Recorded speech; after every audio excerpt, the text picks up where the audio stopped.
friends, welcome back to my channel. If this is your first time here, hello, my name is Mika. Thank you so much for stopping in. So today I just wanted to talk about the 5 stages of a relationship. I was reading some information from in regards to social work and doing things like that, and I stumbled across the 5 stages of a relationship, and I really thought it was something interesting that I can share with you all. So I have my little flashcard here, so you're going to see me looking down some. That's because I am looking at my notes. I thought they were really good points, and it kind of helps you to kind of see where you could be in your relationship, and you know, maybe something you can use if you're planning to get in a relationship, something to expect or something to look forward to, it and to think about how to manage getting through that once you're in a relationship. So the first stage of a relationship is romance. In this stage, that's where you see someone you like, someone sees you, they like you, you guys have chemistry, you connect on some level, you're talking, flirting, getting to know each other, showing interest.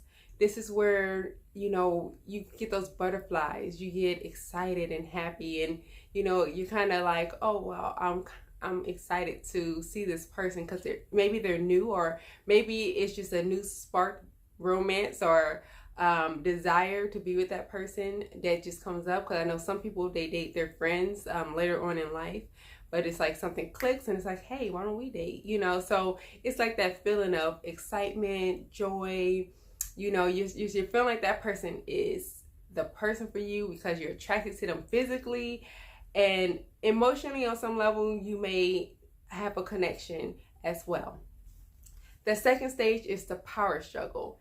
In this stage, this is where a lot of people make the decision to break up, or to not break up because you're not necessarily in a relationship yet, but to walk away or to go ahead and pursue the relationship and take it further. In this stage, it's like you're getting to know what that person likes, what they don't like, what their goals are, what your goals are. And it's kind of like, I want things this way, you want things that way. And it's kind of like, see things my way because I feel like it's right. And then they're like, see things my way because I feel like it's right. And it's like that power struggle because y'all both are freshly new and trying this whole romantic situationship.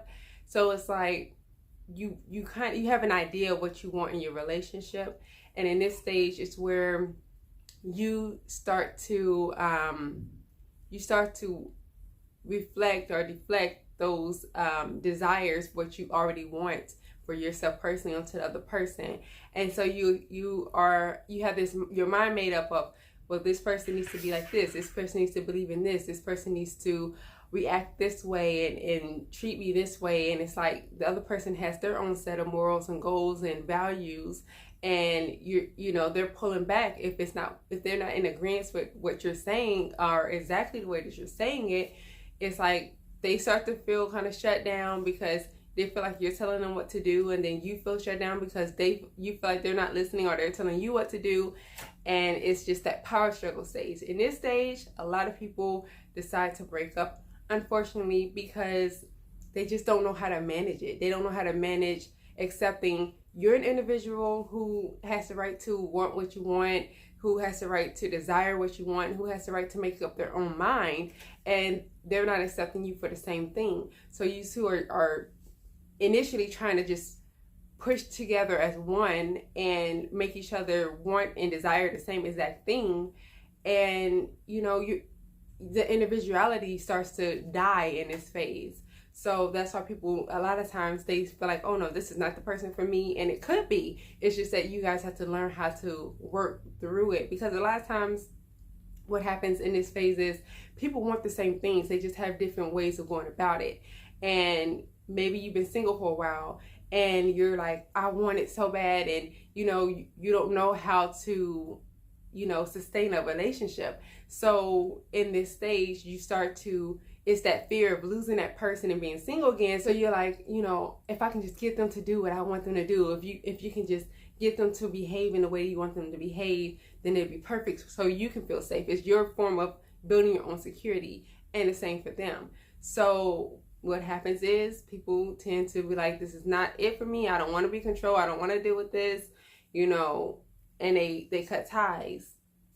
And then this is also a place where mature people, if two mature people come together and they understand individuality is expected and should be respected in a relationship, this is where they can blossom, because they start to look at each other's ideas as different, and they grow from it. They're like, oh, well, maybe we could introduce that into our relationship, or maybe we could go about things this way. I was thinking of it this way, but your way sounds better. Or, you know, they know how to compromise in this phase, versus the people who are still broken or need healing, or still hurting somewhere deep down inside, or have a fear relationship, fear commitments. They break up in this stage. Stage 3 is stability. This is where you make it through the power phase, the power struggle phase, and you're like, okay, it's like, this is where people say, oh, I can deal with this person, or I can deal with that. It's not essentially just dealing with it. It's where you're accepting that this person is this way, they think this way, this is what they like to do, this is how they want to run their day. Maybe you like to write everything down on a calendar and do things strategically, but they are just more adventurous and they want to do things sporadically.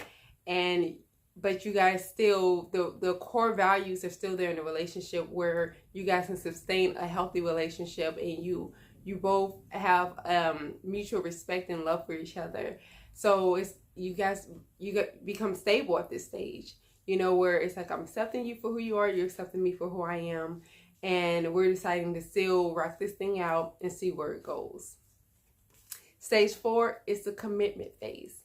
So in this phase, as it says, it's commitment. This is where the party decides, okay, we're going to be together. We're going to go ahead and put a title on this, whether it's boyfriend, girlfriend, which sometimes boyfriend and girlfriend can come in the power struggle stage or the romance stage. It just depends on how fast that person wants to move. So that's why I'm saying in a commitment phase, it could be boyfriend, girlfriend.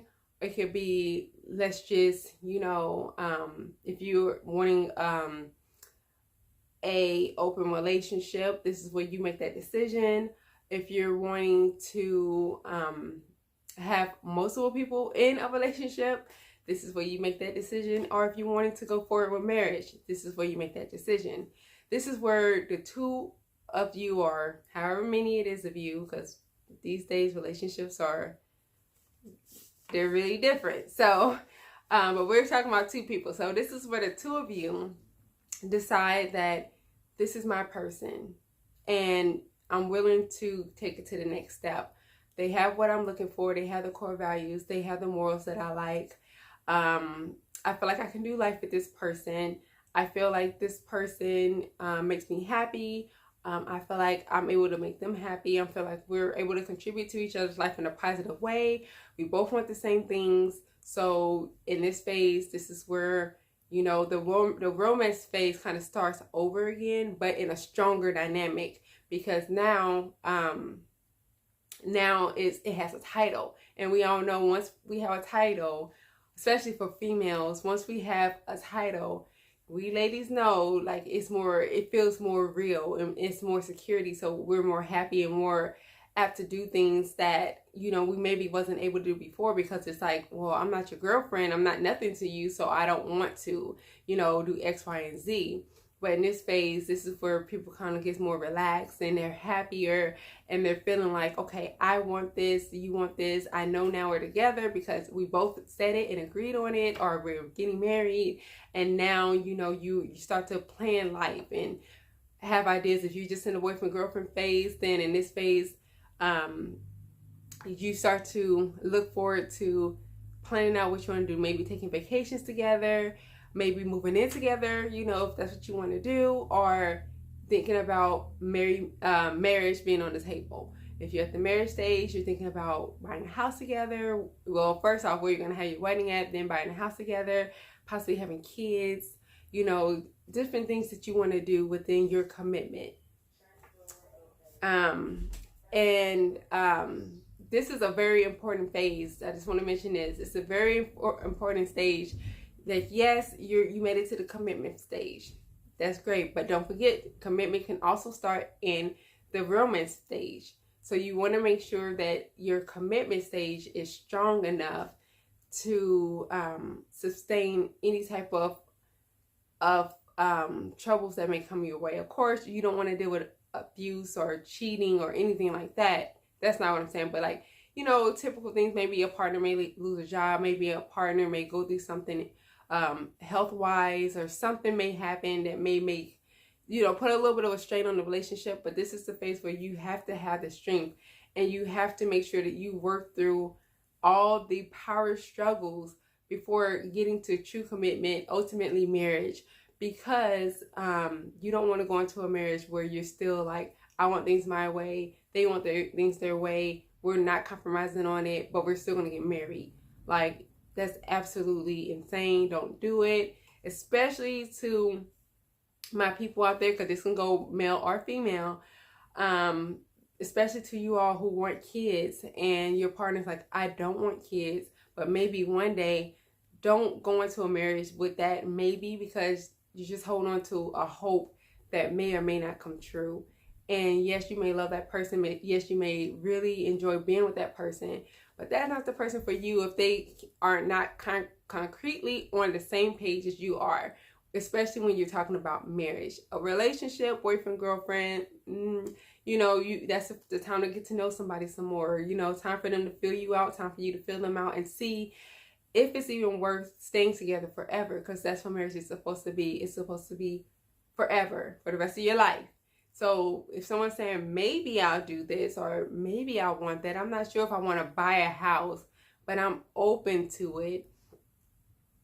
You know, that's a big gamble with what you want. If you know concretely, this is what I want, and the person that you're thinking about marrying is like, well, maybe, or maybe, I mean, I don't mind, you know, being in church, but I don't really care to be in church. But maybe that's something you want. You want to build a family that goes to church, or a family, maybe you want your kids in private school, and your partner's like, I really don't care about that. There's some stuff, just, it may seem minute right now, but think about it in the long run. This is supposed to be forever, for the rest of your life. And you cannot go into the marriage in hopes that you're going to change somebody, because that's not fair to that person. Because they're going to tell you, I already told you I wasn't sure if I wanted to do that, or I wasn't sure if I wanted kids. I wasn't sure if I wanted to move out of state, you know, but we got married now, and now you're trying to force me to do something, and then they get resentful of you. So before going into marriage, I think everyone should do marriage counseling. And just make sure that you're hearing each other clearly, because sometimes we can be blinded by love. We can be blinded by our emotions and feelings for this person, by sex, all that kind of stuff. And we just kind of overlook those red flags, and we think like, oh yeah, I could deal with this. But once that phase kind of fades away, or once the sex dies down, or once their looks start to fade, or once you just deal with them every day in life, and you're dealing with, you know, whatever struggles it is that you have to deal with to be with this person, because you're always going to have to go through something no matter who you're with. That's just law. But once that all dies away, then that's when your resentment sinks in, because you're starting to think like, I was with this person for 10, 12, 15 years, and I put a ring on it, I married her, or I agreed to marry him, and I wanted kids, and we don't have kids. I wanted to move to a different state, and we're stuck here.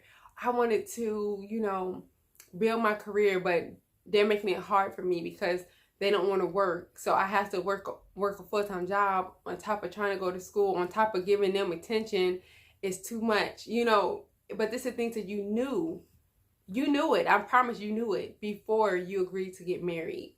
So it's just really vital that you pay attention and stop leading with love and stop leading with emotion when it comes to something that serious. That's your life. That's your livelihood. That you're giving your life. You're signing over your life to somebody. Ultimately, that's what you're doing. You're signing your life to someone, and they're signing their life to you, and you guys are responsible for each other. And so you're supposed to, you know, be respectful and and respect what your partner, your spouse wants. So with that being said, you know, you want to make sure you're going into it with the right person. You're never going to know if it's for sure the right person. I promise you, you're not. Don't waste your time staying up all night crying and meditating and trying to manifest something, because we don't know people. We don't know ourselves. Let's get that straight. We don't even know ourselves. So all you can do is go into it with prayer and go into it knowing the most that you know about this person. They could be lying to you. Shame on them if they are.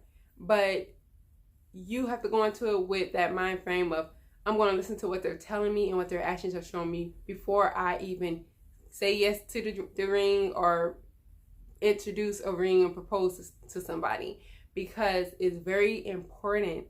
You want a life full of life achievements, happiness, you know, peace, things like that. You don't want to go into a marriage with somebody you feel like none of that is possible for you. So pay attention, you know, and then make that decision. Stop looking at the looks. Stop looking at the way they make you feel. Stop looking at the way they make you laugh. That don't matter. Anybody can make you laugh. I've had relationships and friendships at the same time where I just felt like, oh, this person's hilarious. I like talking to this person. This person makes me feel so good. This person makes me feel beautiful. And they could be a friend or they can be my partner. So that don't matter. What matters is, first of all, that should show you that you can get that anywhere. But what matters is, truthfully, if this person's core values matches what you want and you all are past that power struggle phase before getting married. Because I'm telling you, it's not going to be good if you go into a marriage and you still have power struggles. And then the fifth stage is co-creation. And that's where couples stop looking at just what they want for themselves.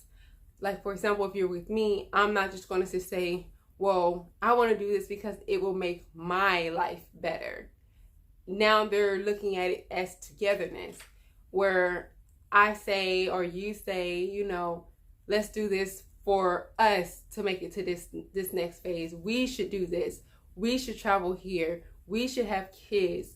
We should, you know, go on dates. And we should, you know, I don't know, plan just one day of the week where we just be free and just have fun and just chill and just spend time with each other. It's a we thing in this phase. This is where the commitment's done. You're committed.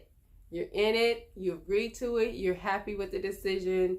And now you're focusing on us, we, and how we can do things together versus just what I want, what you want. One person's not, okay, I gotta do what you want me to do. I gotta do this to keep this person happy, or they gotta do this to keep me involved in the relationship. No, it's you are not just thinking about yourself anymore, and you make decisions based off of, how would my partner feel if they find out about this? If I'm telling our business, how would my partner feel about that? If I'm thinking about cheating, how would my partner feel about that? This is where your mind starts to change, and you start to. It's a more of a deep love phase where you respect your partner and you start to think about what it is that they need to sustain a happy life, as well as what you need to sustain a happy life and to do life together. It's no longer, hopefully, it's no longer that power struggle phase. It's not just the romance phase where you're just like, oh, butterflies and unicorns and everything's all great. This is where you get raw and dirty with each other, and you know exactly what your partner may need or expect of you, and the same vice versa. And you two are willing to do the work for the union, for the marriage, for the commitment, versus just for self. It's an unselfish phase. So that's what I learned, and I really thought it would be something fun and interesting to share with you all, because I was really interested when I was reading about it, because I felt like we never really think about it. When we go into relationships, we don't think about what different stages there are, and we don't really think about what may come in those different phases. And so looking at it this way, it gave me a whole different idea and a whole different understanding of relationships and how they work, and why some break up, why why some are able to make it, why, you know, it gave me just more key points to focus on once I start dating again, and you know, just to give advice to people who are in relationships or marriages right now. So I hope you really enjoyed it. I enjoyed reading about it. I enjoyed sharing it with you all. Let me know what you think. Let me know if you're dating or if you're in a relationship, what phase did you find the hardest, or what phase do you miss, or what phase do you think you're in right now? Just let me know what you think. Share it in the comments below. We'll talk about it. And as always, you know, share whatever testimonies you may have so that someone else can learn and get something from what your experiences has been. Maybe you help somebody. You never know who you're able to help. So until next time, we'll talk soon. Bye.